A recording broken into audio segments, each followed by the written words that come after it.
Hello, everyone, and welcome to Low Inc. August 2020. I am Astrocities, and I'm joined here by Sky the Demon as well. Hello. And we're gonna get you guys started with round one of some wonderful squid action. Low Inc. being a tournament series, you're gonna see some of the best up and coming amateur level teams that are out there. Period. Right now, so there's a lot of guessing game, but that's just kind of how things go with these. Yeah, I don't know. I'm rusty. Hi, Sky. Hello. That is true. Something I like to think about with Lowing is that the more and more teams that sign up every single month, the more teams that you see that come in are brand new. And especially teams that in general you get to see that consistently sign up and come in every month after month after month.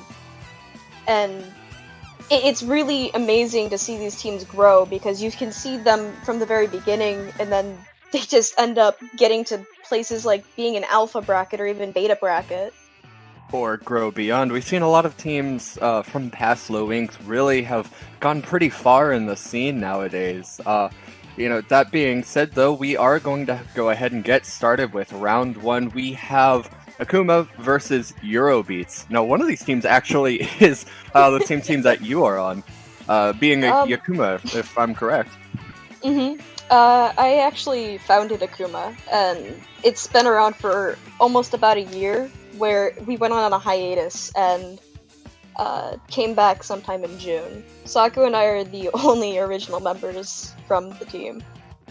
We have somebody from Divine Downpour, Dylan or Cyron, subbing in for us. Okay, so that's pretty interesting. And Eurobeats seems to have their entire roster just set for, so that might play a little bit to their advantage, of course. That being said, we really don't know yet. I guess we're going to have to see. Our first map is Tower Control on Mako Mart, a very interesting map, especially for Tower. There's a lot of really harsh choke points here. Mm-hmm. Mako is one of those maps where if you get locked into your base, then it's kind of not the greatest for you. Yes and no. It can be a fast map and it can be in slow map. Tower Control being arguably the slowest mode with a really stationary object. Ooh, a range blaster coming out, actually. Two range blasters, one on each side. Okay, so that's pretty interesting. We have some interesting comps here. The Charger, especially in Tower Control, may absolutely play to the favor of Akuma here, but we see some very nice team play and pairing up on the side of Eurobeats, and that is one down on either side so far, so a bit of a stalemate. Special is now coming out, so they're going to start possibly just getting a few points on the board, and that's exactly what they do. Eurobeats putting on a flank right here. Yeah, we have a flank coming in right behind, taking out one of Akuma's subs. And that checkpoint is absolutely knocked straight through, but that is by far the easiest checkpoint to pass on this map, so, it's something that we're going to see this checkpoint coming up right here. This is going to be the really big make or break. We see one down, the junior, so that armor being down is... Oh, and that's two down, so they're able to put on the hold. Akuma did a very, very nice job pushing forward through to the second checkpoint. That's three down, though, so this is absolutely massive. Eurobeats can start really pushing forward here. Akuma's going to need to get back in and get their specials up in order to make a push. Absolutely, especially in a really slow mode like this. Something about Tower Control is in Splatoon there are 4 modes. Of course, you have Turf War as well, but we don't talk about that.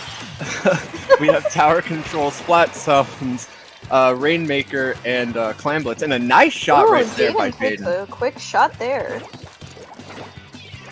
And certain modes are a lot faster than others, certain modes are a lot slower than others. So Splat Zones and Tower Control tend to be very, very slow because the objectives in them are very slow. The Stingray coming out, possibly trying to keep them from Ooh, they take out the Splat Ring. Yes, that's the backline down. Oh, but 2 down. Nice shot to save it. If he can just get on tower and possibly... Oh, and the armor saved him. And Jaden gets taken out. Just a little spacing mistake is going to make all the difference right there in that skirmish. And that inkjet coming through maybe a tad bit too late, but, you know, still it's kind of a finishing blow right there. Oh! Jaden takes them out. Jaden is putting in some work on that charger. Inkjet gets taken out. Oh, and there's a DC on the opposing team. Who DC'd? Somebody from Eurobeats, their spotlight. Oh. Are they continuing KT. to play? They're continuing to play. Well, it depends when the DC was. The rules on it, I can double check on those.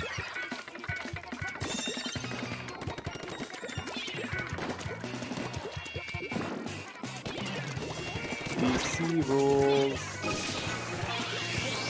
Alright, so each team is allowed 1 DC per set. The match will be finished if there's less than 2 minutes left, or one team is 30 units or closer to a KO. Yeah, so it looks like, yeah, Akuma just pushed far enough that the DC's not really gonna play in the favor of Eurobeats. They don't get that replay, they've got to play it out. Nice shot right there. Just playing a little bit of defense, the missile's coming out. Oh! But Eurobeats is doing everything in their power to try to make something out of this. Unfortunately, they're 3 down, including that DC, so it's not looking too great for them, but they're able to hold this checkpoint so far. This DC has definitely been in the favor of Akuma, not even just for the circumstances that it's under, just the entire fact that they're able to keep them pushed in like this works out very well for them as well. And you know, one thing to talk about is also kind of the mental game that teams play during a set. This really may play in the favor of Akuma, and you know, just the dominance that they're showing in their team fights right now. It might make Eurobeats their players just a tad bit more frustrated, and that could play in the favor of Akuma as well. So you really never know with these things. Oh, definitely. Oh, missed the shot right there.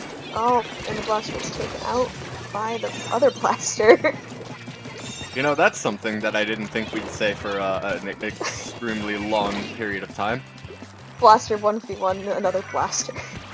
Yeah, you know, blasters really kind of got killed by the armor meta, so it'll be fun to see how they really come back. But yes, that is game. Unfortunately with a DC, but Akuma is going to go ahead and take the GGs for game 1.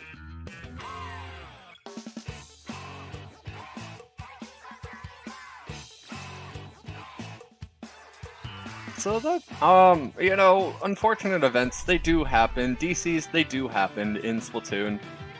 Sometimes there really just isn't anything that you can do about them.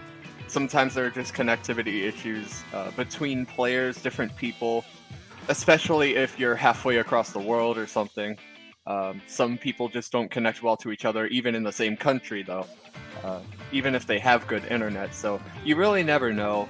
And this being a peer-to-peer or player-to-player game where players are basically just connecting directly to each other and not to a server, yeah, you definitely get quite a few connectivity issues. And unfortunately for Eurobeats, it didn't play in their favor. They're going to have to find out how it affects them during the remainder of this set. But, you know, they're only 1 game down. They can still make something out of this and come back for it. And we are going to... Oh, interesting map mode here. Might be a lot of Stingrays. We've got Rainmaker on Port Mackerel. Well, we already know from the previous match that Jaden definitely knows how to use Stingray. And most likely will definitely be using Stingray. Yeah, Stingray, kind of a weapon. A little tip for those of you who don't know and maybe don't play the game a whole lot, but one thing that you can do when you use a Stingray is when you pop it, every time that your Stingray has done damage to someone, open the map, because wherever they move, you can see them move, and you can move your Stingray in that direction towards them still. So you can just react to whatever they do. That being said, we're going to go ahead and get started with Game 2. Rainmaker on Port Mackerel. You know, this map, it's actually one of the smallest maps in the game. Yeah, that is true. And it's also a bit more of a condensed one depending on where you go in the map. Condensed might even just be an understatement. It's one of the most cramped maps in the game, to flat out. The armor, early armor coming out, some nice spacing right there, pushing Eurobeats back, actually.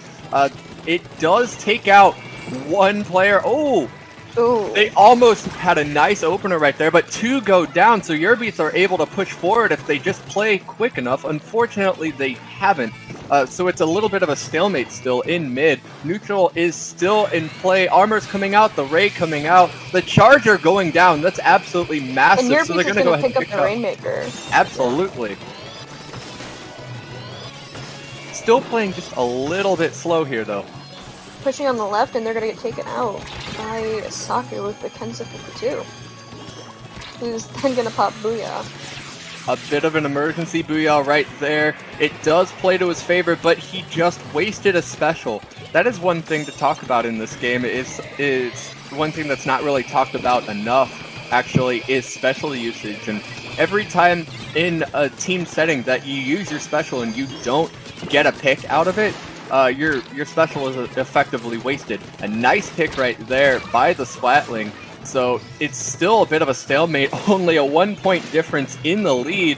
The Inkjet coming out once again, the Ray coming out, so the specials they're really coming out with a nice follow through, but they're just not pushing forward on it. They're gonna be camping this jump from Akuma, and they're gonna take out Jaden. Oh, and 2! That's 2 right there! That's a full life! They have to push forward, they gotta go. This is time. Pop it and run, just go, just go. And they do. They're going to, and they're going to take the lead. Yes, but not before Akuma is able to respawn. One does go down in spawn, though. That is absolutely massive. And then they take out the Rainmaker right there. Yes, the Rainmaker does end up going down, but they push all the way to 39. Another nice pick by Jaden. You know, if I was Jaden right now, I would take every single shot on that Splatling that I can. That Splatling is going to be a slow, easy target, and I would know I'm a Charger. You know, I have a massive advantage in this fight. That is and Jaden takes out. They're 3 down. If Akuma is smart enough about this, they can definitely try and make a push. Absolutely, absolutely.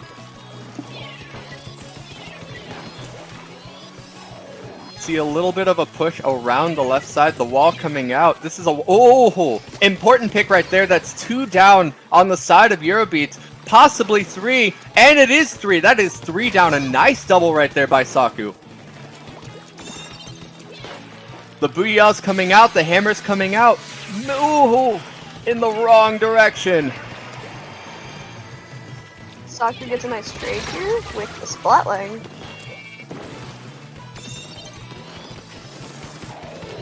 That trade does play to their favor. They still have the Rainmaker. Blaster goes down. Rainmaker's in trouble. And Rainmaker is down. That's okay. It was a trade, so they did still keep it neutral. Still there. They hopefully they can see this person coming up from behind them.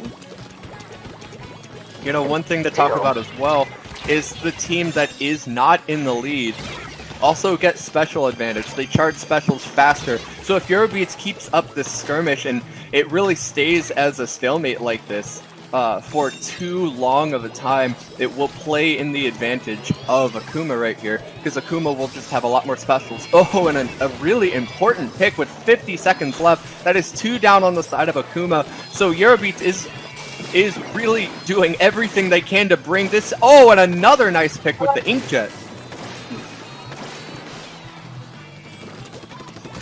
And it looks like they're gonna get another. So this is a really bad situation to be in right here for Akuma. It's still not game over. They have 25 seconds left, but only 2 up, and people still respawning.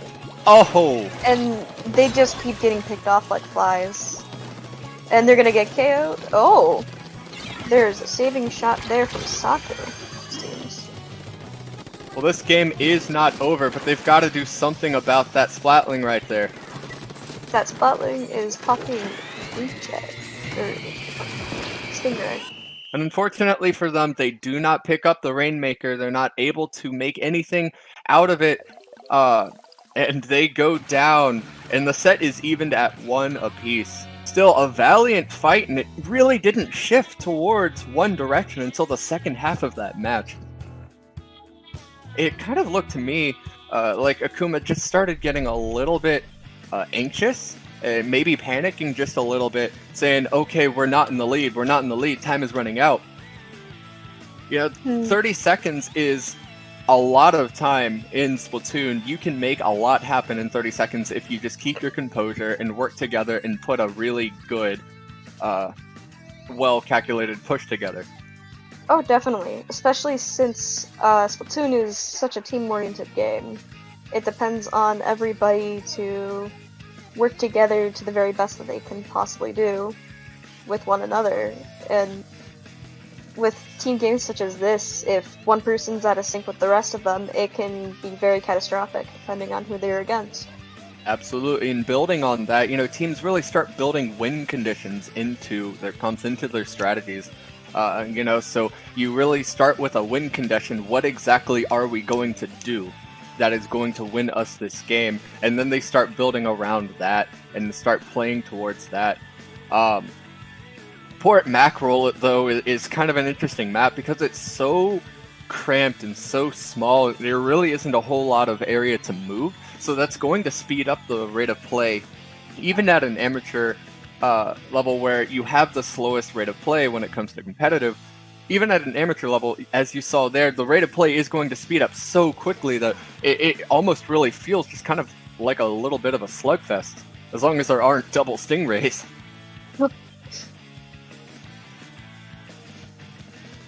Next up here, we have Clamblitz with Anchovy Games. Personally, being on Akuma, I know that we haven't probably been doing the best or the greatest with Clamblitz, so I'm very curious to see how they're going to do with this. Absolutely, kind of putting on a full switch right here. Clamblitz is arguably the fastest mode in the game, and this map, especially on the long street towards your spawn, it's got a massive choke point right there that is exceptionally difficult to push right back through. And especially with Clamblitz being such a very, very, very big team-dependent mode, it's one of those things where if nobody's in sync, it can be very catastrophic, especially with Clamblitz depending so much on everybody on the team. Absolutely, working very we're well actually together. seeing double dually squelchers. So one dually squelcher is coming out on either side. The junior coming out on the side of Akuma. Eurobeats opting for the zap instead. They've stuck to their trusty splatling. Both dually squelchers going down early, and a flank, it looks like, all the way to the basket. Looks like the junior is trying to sneak in on the far right over here too for Akuma. Well, a little bit more than that. They're putting a lot of pressure on that entire side. The armor coming out just in time for Eurobeats, but not before the Booyah comes out. And that's what dualies are for. They can just press the B button to get out of danger sometimes, and that's exactly what he did to avoid that situation. That clam going down right there is absolutely massive, and this skirmish right here on the fan is going to make or break this push right here. They're not going to let this clam go, and they just lost one of their clams. It's a good thing for Eurobeats that they have another clam, but it's a matter of, are they going to be able to make a push with the lack of ping control that they have? Well, there is a flank on the far left side right here. Look, they're going to jump. You've got the this way call right here, so they're going to make a jump right here, and this is going to be a little bit of a sneaky push. Looks The like armor coming out. And Eurobeats has got their first power clam in. As a team, it's so important to make sure that you work both sides of the map well, and at the very least, have a lot of awareness as to what's happening on the other side of the map. This game is all about communication, And we saw some very nice communication right there on the side of Eurobeats, and it just kind of caught Akuma off guard, but still, a tiny little push, only getting one power clam in, is actually going to play in the favor of Akuma here, because it's going to give them a free power clam. Especially since they get that pity. Yeah, and especially with Drew getting their own power clam over there on the right. Oh, and he just barely gets a trade right there. So not quite what you'd want to get with that hammer, but still good nonetheless. A nice pick right there again by Drew. So Drew's just kind of holding their attention right here on the fan. 3 power clams coming out, and 1 finally going in. That is... And they get 2 power clams in. Possibly a third? 1 push 3! Nice push right there. I would back up if I was the range blaster and just get my team back in as quickly as I possibly can. But a really nice counter push right here by Akuma to push the lead up by 40 points. Eurobeats is going to have to make a push with maybe more than 2 power clams and just in general a lot of coordination if they're going to get the lead back here. Well, you know, something interesting about this mode is that putting in 9 small clams actually does a lot more points damage to the other team than just putting in 1 large power clam. So if you really need that big KO, yeah, sure, put a power clam in and just kind of dunk it. But if you're putting together a long push, then carry a whole bunch of small clams with you and just toss them in individually, and you'll do quite a bit more for your team that way. Eurobeats here has 2 power clams. And possibly a third on the way. The missile's coming out, so this is a really nice flank opportunity, and it looks like Akuma kind of realized that those 2 players kind of falling back and letting their backline do the work, keeping them safe, but not before the Booyah comes out and does exactly what it's supposed to do. Ooh, and a nice pick right there by Solar. That is absolutely massive. The wall coming out. Can they get the lead? And they do just barely. But it's not over yet. They get 2 picks right there, just enough to keep them in this. Oh! And here able to get another 2, do some really nice cleanup at the end of that push. That's going to hurt Akuma quite a bit if they're trying to put together a very quick counter push. But, you know, as long as they have enough clams, they can take their time and really... use this clock right here to their advantage. They have a power clam maybe just a tad bit early right here. Oh, and they sneak around the right side one more time. From Eurobeats with another jump into the... Oh, and they just barely get that into 4 remaining. Akuma's gonna need a very, very big push if they're gonna be able to win this. I don't know, you know, 36 points really isn't all that much. You can beat it with just 2 power clams, and that's exactly what Akuma has. They only need to put, you know, 38 points on the board or better. A nice pick right there. You know, if I was Salmon, yes, jump right there, and it's possible that they might be able to do it if they just jump.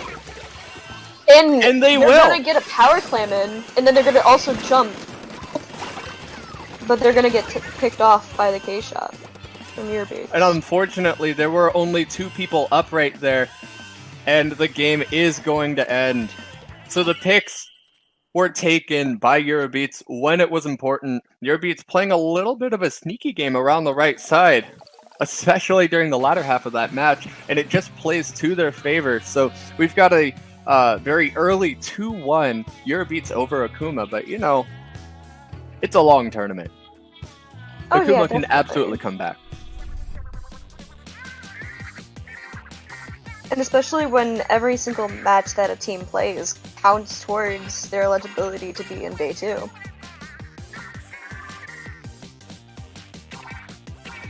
Yeah, absolutely. But, you know, still only 1 set lost so far. I would not be down and out yet. If I was Akuma, I would not even be remotely upset. Sometimes you just start tournaments and you start them not on the right foot.